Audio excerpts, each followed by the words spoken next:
বাইরে কোনো কারণে যখন আমাকে বলতেন স্যার আবার ২ সালে যারা এসএসসি পাস করি তারা আপনাকে দেওয়ার ক্ষেত্রে আমি অত্যন্ত খুশি হয়েছি।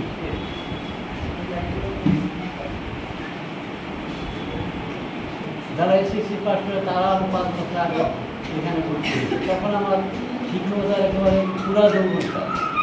আমি যারা আছে আমার ছাত্র বিভিন্ন জায়গায় বিভিন্ন পদে বড় বড় পদে অনেক ছিল তাদেরকে আমি শিক্ষক হিসাবে পেয়েছি এবং তাদেরকে ঠিক আমার একেবারে সে ইনফ্যান্ট ছোট্ট শিশু হিসাবে তাদেরকে মনের প্রাণে চেষ্টা করছি তাদেরকে মানুষ আজকে আল্লাহ আমাকে সুযোগ দিয়েছেন আমার সেই যে ছোট ছাত্র যাদেরকে আমি আদর দিয়েছি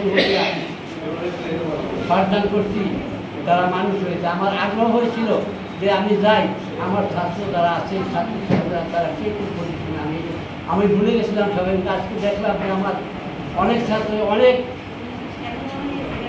বড় বড় পদে অধিষ্ঠিত আছে এবং আমি এর জন্য আল্লাহর কাছে শুকরিয়া আদায় করছি। আমার নিজে গর্ব অনুভব করছি যে আমি সেই দীর্ঘ আমার শেষ জীবনে আমার যে বিভিন্ন জায়গায় প্রতিষ্ঠিত ছাত্রছাত্রীদের সাথে মিলিত এই জন্য আল্লাহর কাছে লাখ লাখ শুকরিয়া আদায় করছি। আমি শিক্ষকতা জীবনে আমার একটাই উদ্দেশ্য ছিল যে আমি শুধু আমার ছাত্রছাত্রীকে শিক্ষাদান করবো এবং তাদেরকে ছাত্রছাত্রীকে মানুষ করা হয়েছিল আমার একমাত্র দায়িত্ব।